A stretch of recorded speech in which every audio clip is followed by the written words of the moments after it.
Hello everybody, my name is Miss Ayushi Day and today we are going to learn a new topic in English, that is Aesop Fables.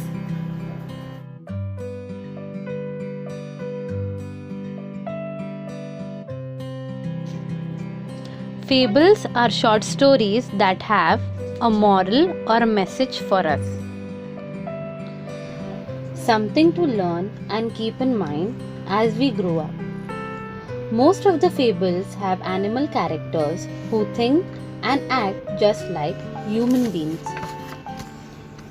Fables क्या होते हैं? जो छोटी छोटी stories होती है, इसमें हमारे सीखने के लिए कोई मैसेज होता है, ऐसा कुछ जो हम समझ सके या कर सके या सीख सके और हमारे माइंड में रख सके। ज़्यादातर जो फेबल्स होते हैं उसमें एनिमल कैरेक्टर्स होते हैं और वो ऐसे एक्ट करते हैं इस फेबल्स में जैसे वो ह्यूमन बीइंग्स हों। It is believe that many of the fables were first told by a wise person called Aesop.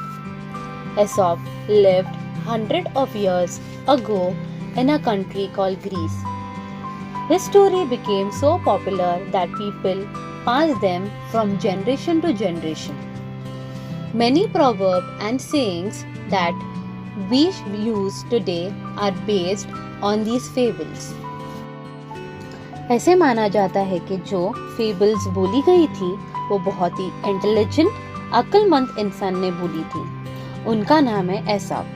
बहुत साल पहले एक देश में रहते थे जिसका नाम है ग्रीस। उनकी स्टोरीज इतनी ज़्यादा पॉपुलर या फेमस हो गई थी कि लोग अपनी जनरेशन से जनरेशन मीन्स एक पीढ़ी से दूसरी पीढ़ी, जैसे डैडी ने अपने बेटे से कहा, बेटे ने अपने बेटे से कहा। बहुत सारी कहावतें इन फेबल्स पर आधारित हुई है और आपके सामने दो फेबल्स बताए जाएंगे। Here are two well-known fables. The Stag at the Pool. One day, a beautiful stag came to a pool of clear water. As he bent down to drink, he saw his own reflection in the water. He was delighted with what he saw. Instead of drinking water, he kept looking at his own reflection. How handsome I look, he said to himself. How beautiful are these curving antlers. How they add to my beauty. How graceful they look. Then he moved nearer and saw his leg reflected in the pool. He was quite disgusted. Look at my legs. Oh, they are so ugly. All spindly with small feet. How I wish that nature had given me legs worthy of my stately antlers. The stag at the pool means जो dear होता है, एक होता है mail और female. जो mail dear होता है उसे हम स्टैग कहते हैं। एक दिन एक बहुत ही ब्यूटीफुल मीन्स प्रिय स्टैग वो एकदम साफ पानी के पूल के नजदीक आता है। जैसे वो पानी पीने झुकता है उसे अपना खुद का रिफ्लेक्शन मतलब खुद की परछाई नजर आती है। वो सरप्राइज हो गया एंड वो खुद को देखकर बहुत खुश हो गया। पानी पीने के बजाय वो अपने रिफ्लेक्शन को देखता रह गया। अपने आप को देखकर उसने कहा, मैं कितना हैंडसम दिख रहा हूँ और कितनी खूबसूरत है ये कर्विंग एंटलर्स। एंटलर्स का मतलब होता है हॉर्न्स, सिंग जो स्टैग के सर पर है। वो मुझे कितने खूबसूरत बना रहे हैं, वो कितने अच्छे लग रहे हैं। फिर वो पूल के नजदीक जाता है और पूल में उसका पैर दिखाई देता है। उन्हें देखने के बाद वो मायूस हो गया। वो अपने पैरों को देखने के बाद बोलता है, ये कितने गंदे हैं और बहुत पतले हैं। और वो कहता है कि काश कुदरत ने मुझे उतने ही अच्छे पैर दिए होते जितने खूबसूरत मुझे ये एंटलर्स दिए हैं। As he was wooding in his way, the stag heard an arrow going swish across the pool. At the same time, he picked up the scent of hunters. With a quick turn, he bounded away. His legs carried him swiftly into the forest. The hunters were hot on his trail, but they were no match for his speed. Soon the stag left the hunters far behind.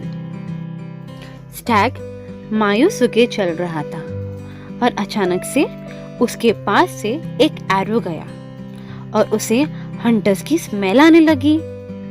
And Stag को पता चल गया था कि वहाँ hunters आए हैं उसे मारने के लिए और वो जल्दी से भाग गया। एंड उसके जो पैर थे जो उसे बिल्कुल पसंद नहीं थे, आज वही उसके काम आए और वो जल्दी से फॉरेस्ट की ओर चला गया। जो हंटर्स थे वो उसके बहुत ही करीब आ गए थे, लेकिन उसके पैरों की मदद से वो बहुत आगे निकल गया और हंटर्स बहुत पीछे रह गए। Safe and out of the hunters reached, the stag slowed down.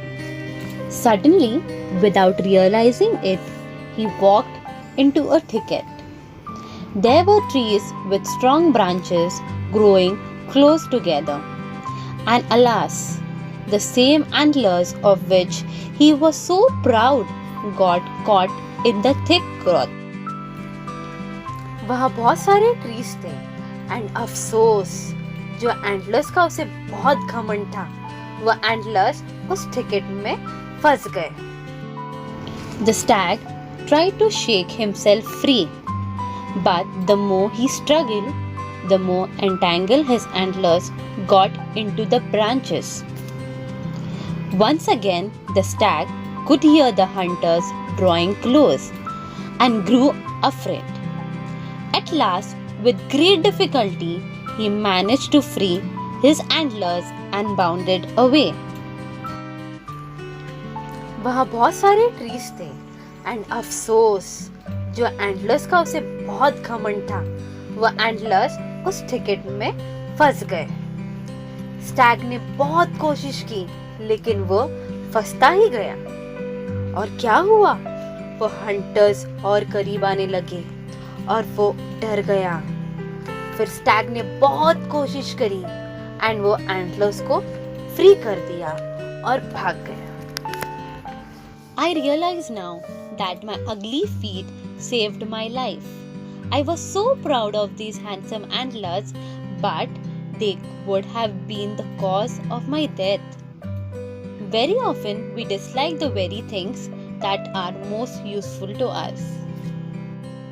और फिर उसको एहसास हुआ जिन पैरों को वो अगली बदसूरत समझ रहा था, आज वो उसके बहुत काम आए और इन एंटलर्स पर जो वो बहुत प्राउड फील कर रहा था वो उसकी मौत का कारण बनते थे। सो स्टूडेंट, हमने क्या सीखा इस स्टोरी में से कि बहुत बार हम सोचते हैं कि यह हमारे लिए अच्छा नहीं है, लेकिन हकीकत में वो हमारे लिए अच्छा होता है। इसलिए ये जो स्टैग सोच रहा था अपने फीट्स के बारे में, काश वो मेरे एंटलर्स जैसे अच्छे होते, लेकिन मदद किसने की? राइट, उसकी मदद उसके पैरों ने की और उसको फंसाया किसने? उसके एंटलर्स ने, जिसका उसे बहुत प्राउड था। So student, we should be happy with whatever we have. Thank you.